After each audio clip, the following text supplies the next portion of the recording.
Would you like my new haircut though? It's good. It's getting better. Because I feel like it's getting shorter on the top. Yeah, so we're meeting each other. I said, oh, yeah, nice and short on the top, and she said, okay. And then worked out all right. It's good. I actually took a screen grab I was watching the Rich Froning doco. And, has he got good hair? Well, he and his mate, they both just got, because it's practical short hair, because they're sweating all the time. They don't have time to make them chalk and yeah. And so it's just short, and they just go, and it's all different directions. That's your haircut. Okay. And this is close to that. It's, show me later. Cool. Alright, kick us off. Okay. So I think sports psychology is a fascinating area, and it's massively under-emphasized. We just don't talk about it much. Yeah, it's kind of like the body and the skills, and that's it. Yeah. But the mind controls everything. It's huge. Yeah. And so I'd like to dip into that every now and then and have some conversations about that. And one that popped into my head was the phenomenon of the tournament bubble. Yeah. And perhaps helping prepare kids for that. I think it's from a parent's point of view, it's because you've got moody teenagers at the best of times. And then all of a sudden they're more moody or they're differently moody. Yeah. Yeah, it's really interesting. I might talk about. Will you talk about your tournament bubble experience? I've had a couple, yeah. So when I played my juniors, I didn't get to play BV in Melbourne because I was in Portland, which is miles away. And so we played tournaments. And so every second weekend, or you'd play a multiple in a row, sort of through November through to Jan, even into March, you'd play a tournament. And so you'd go Friday night, you'd go with your team and you'd stay in a hotel 2 hours away in Warrnambool or Horsham or something. You'd play 5 or 6 games in 2 days, and then you'd come back, and then Monday morning, you'd won or you lost or something. And you see your mates at school, and it's kind of like, last 48 hours, we were at war. We had a thing, and no one else here understands. It's like, how was your weekend? It's like, we won. Yeah, and it's like, there's just this thing that when you're in the tournament, it's just you against the rest, all the other towns. Yep. And you're wearing your black and yellow, and you're passionate about your team. And yeah, so, and then the second one for me was uni games. Post uni games, you go and you're playing and you're having fun, and it's a great experience. But you get back and it's like, no one's texting you in the morning saying where you are for breakfast, or no one's, like, it's like it's sort of a because it's a contrast. I mean, stage performers talk about it all the time, and that's the root cause of a lot of their emotional problems is that you're in front of this audience of 50,000 people. It's this massive high, and then you go to your hotel room, it's just you, and that these highs and lows sort of thing. Yeah. And I think so. I know my experience. I had. I've only experienced it a couple of times, but one of them was with Sapphires in 06 for qualifying for, there was the Oceania qualifiers for the World Championships, and so we were away for 10 days with a group in New Zealand, and it was a great group of athletes, and New Zealand was so keen. They'd like sequestered their players for 8 weeks to get ready for it because they knew we hadn't put any prep in, and they were going to beat us, and then we all pulled together and beat them, and it was amazing. As we do. It was really cool. And I'm, a grown man. At that point, I'm like 35 years old, like full adult, or as close as I get.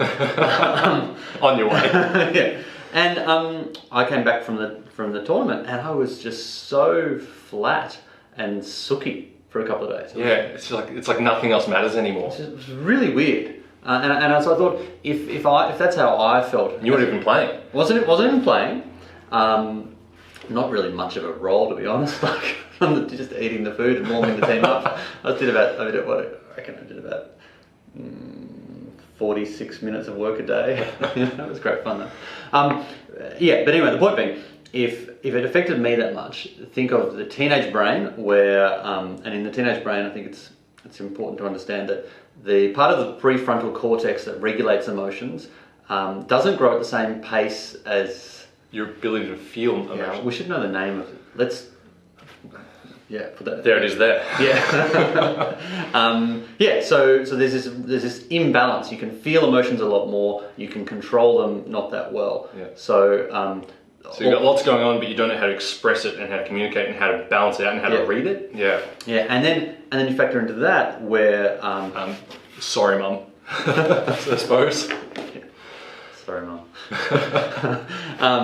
You factor into that where an elite athlete's self-identity is so wrapped up in their sport. Yeah. And then it's a real it's a real perfect storm of emotional turbulence. Yeah.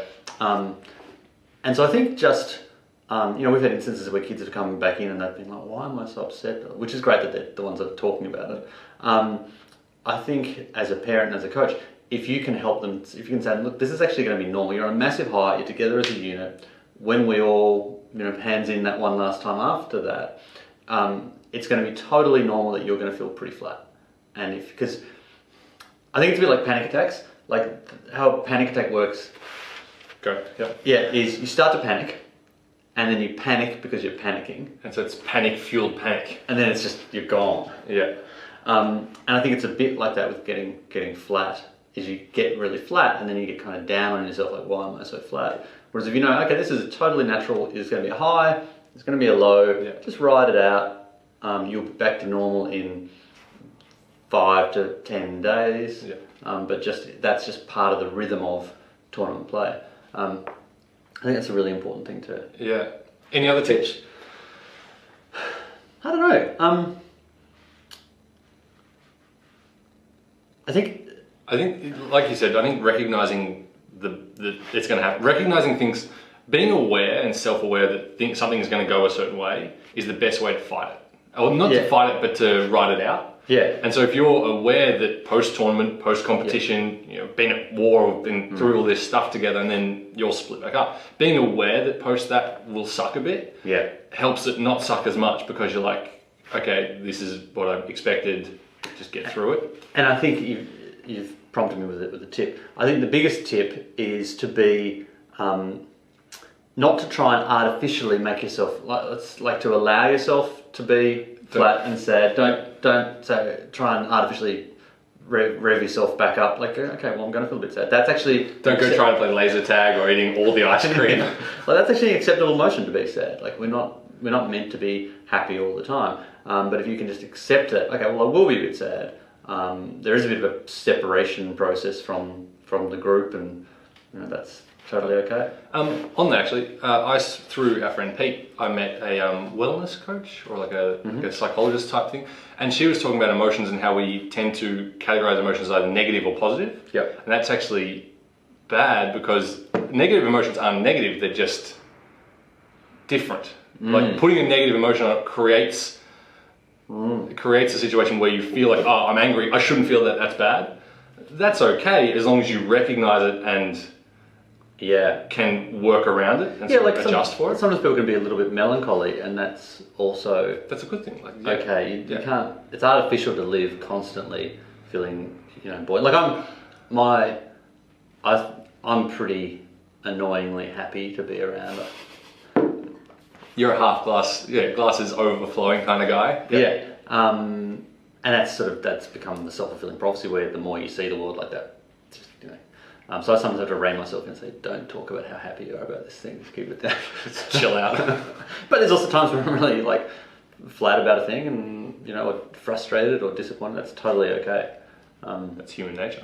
I think people can sometimes think that's terrible. It's like, no, it's okay to be a little flat. It's just, like if it's going for a long time, that's a whole different story, and you should see a person, talk to a person. Yeah, that sort of stuff. You should go see someone, get some help, talk to someone. Yeah. But if there's little peaks and troughs in your life, that's life. That's good.